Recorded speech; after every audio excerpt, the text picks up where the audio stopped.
Hello and welcome to Pushing Back, Ukraine Daily Brief. As the war enters its 797th day, these are the main developments from the past 24 hours. Russia has lost approximately 469,840 troops in Ukraine since the beginning of the war, the General Staff of Ukraine's armed forces reported. The number, which has not been independently verified, includes 1,120 casualties over the past day. According to the released Ukrainian figures, Russia lost 5 tanks, 21 armored combat vehicles, 13 artillery systems, 1 air defense system, 7 drones, 33 vehicles and 3 pieces of special equipment.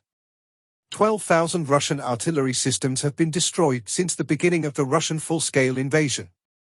The update from the General Staff of the Armed Forces of Ukraine. There were 96 combat engagements. The enemy launched a total of 1 missile and 29 airstrikes, carried out 109 multiple launch rocket system attacks on positions of Ukrainian troops and various settlements. The Ukrainian Air Force launched airstrikes on 12 concentrations of enemy troops of Russian invaders. Ukrainian missile forces hit 1 command post of the Russian invaders. In its latest intelligence update, the UK's Ministry of Defence reports the investigation into corruption by Russia's Deputy Defence Minister, Timur Ivanov, might be widening. A higher-ranking official, First Deputy Minister Ruslan Salykov, was reportedly questioned about the case. Salykov is seen as a close associate of both Ivanov and Defence Minister Shoigu. There's speculation the probe could reach Finance Minister Siluanov, possibly due to construction work done by the Defence Ministry for him. Corruption has been a major issue in the Russian military, blamed for problems like expired rations and embezzlement, which impacted their performance in Ukraine. In its latest intelligence update, the Institute for the Study of War. Russian forces did not make any confirmed advances in the Avdiivka area on April 30 for the first time in several days, while Ukrainian sources reported that Russian forces conducted several more attacks in the Bakhmut-Chasiv Yar direction than near Avdiivka. Russian forces may decide to push from their salient north of Avdiivka towards the Toretsk area to complement Russian offensive operations near Chasiv Yar, which would likely require Russian forces to conduct a tactical pause to concentrate forces for such a drive.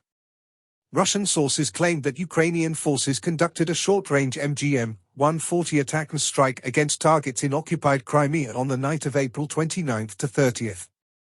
Tajik Foreign Minister Sirajuddin Muradin expressed outrage over Russian authorities' treatment of Central Asian migrants, particularly Tajik citizens, indicating that increased Russian efforts to control migrants living in and entering Russia following the March 22 Crocus City Hall attack are continuing to strain Tajik-Russian relations.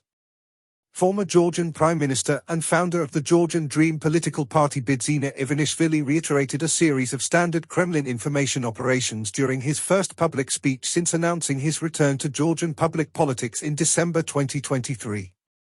The Russian Ministry of Defense reported on April 30 that Russian Deputy Prime Minister and Minister of Industry and Trade Denis Manturov and First Deputy Defense Minister Ruslan Salykov inspected a drone testing ground in an unspecified area of occupied Ukraine.